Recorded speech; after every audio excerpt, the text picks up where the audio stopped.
आराध्यम जगद्गुरु। भाद्रपद मास का जो पहला मंगलवार है, इसको वीरभद्र का जन्मदिन माना जाता है।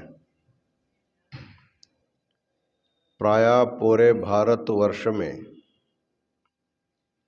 जहाँ जहाँ वीरभद्र का देवस्थान है, वहाँ आज विशेष रूप से अभिषेक पूजा आदि क्रिया की जाती है।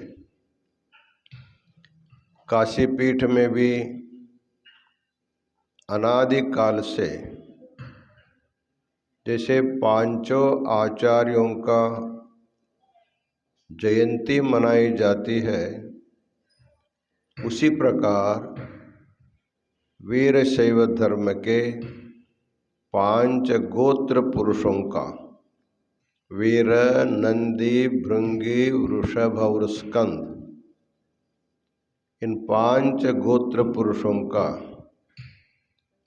उनके उनके अवतार के तिथि के दिन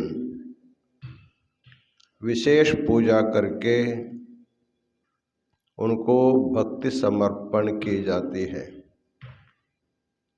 आज हमें अपार हर्ष का विषय है, हमारे 5 गोत्र पुरुषों में वीरभद्र एक गोत्र पुरुष है। रंभापुरी पीठ के गोत्र पुरुष माना जाता है। वीरशैवों का जो वंश है, इन्हीं 5 गोत्र पुरुषों से उसका शुभारंभ माना जाता है।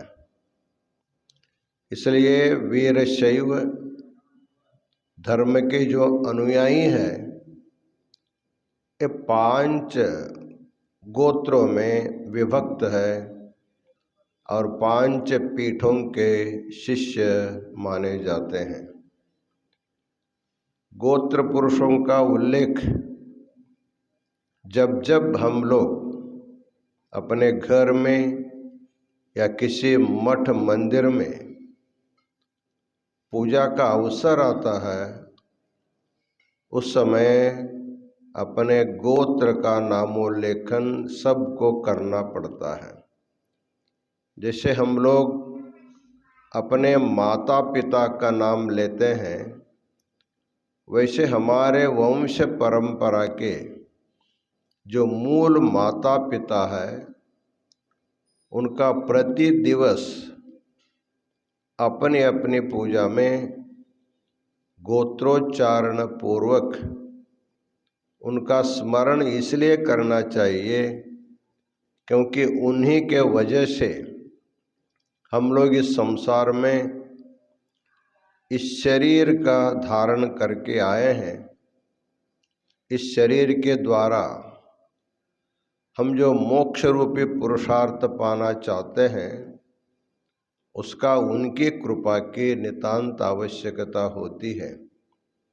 इसलिए वीरभद्र के बारे में आप सब लोग जानते हैं। जब दक्ष प्रजापति शिव निंदाकारक यज्ञ कर रहा था, उस समय शिव और सती को आमंत्रण नहीं था। फिर भी सती हठ करके अपने मातृगृह जाने का जो दृढ़ संकल्प किया, भगवान शिव ने सती को नंदी के साथ भेज देता है। लेकिन सती दक्ष की पुत्री होते हुए भी उनका शुभागमन होने पर दक्ष अप्रसन्न था, उनको आदर नहीं दिया, उनको अपमान किया। अपमानित हो करके पति के पास जाना सती जब अच्छा नहीं समझी, तब उन्होंने अपने उस शरीर को उस यज्ञ कुंड में आहुति प्रदान कर देती है। इस विषय को नंदी जा करके भगवान शिव को सारा विषय बताता है।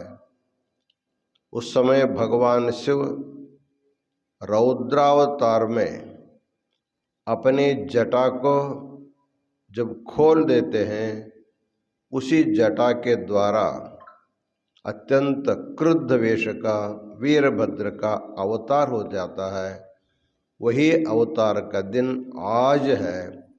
भाद्रपद मास का पहले मंगलवार वीरभद्र का अवतार हुआ। उन्होंने दक्ष यज्ञ में आकर, लिंगाष्टक में कहा जाता है, दक्ष कुयज्ञ विनाशक लिंगम। वो कुयज्ञ था, भगवान शिव को अपमानित करने के लिए किया गया था, इसलिए उसको ध्वंस किया। उस अग्निकुंड में वीरभद्र ने नृत्य किया, वीर नृत्य किया। आज भी आप लोग जानते हैं, जहाँ जहाँ वीरभद्र का यात्रा होता है, अग्निकुंड किया जाता है। उस अग्निकुंड में वीरभद्र के पारंपरिक जो पुरोहित भक्त होते हैं, जंगम होते हैं, वो अग्निकुंड से निकलते हैं। बाद में भक्त लोग भी आते हैं। इसलिए वीरभद्र की महिमा उस समय जितना था उतना आज भी है। इसलिए आज गोत्र पुरुष वीरभद्र का जन्मदिन महोत्सव काशी जंगमवाड़ी मठ में उनके मूर्ति का अभिषेक बिल्वार्चना करके हम लोगों ने मनाया है। पूरे देश में जो लोग इस वीर गोत्र में समुत्पन्न अपने को मानते हैं, वो लोग अपने अपने घर में वीरभद्र की मूर्ति, वीरभद्र का भावचित्र रख करके अवश्य पूजा करें। हो सके तो अपने नज़दीक के वीरभद्र क्षेत्र में जा करके अपने पूजा पाठ करके, अपनी भक्ति समर्पित करके अपने वंश के ऊपर उनकी कृपा सदैव रहे, ऐसे सब को भक्ति भाव में उनकी पूजा करनी चाहिए।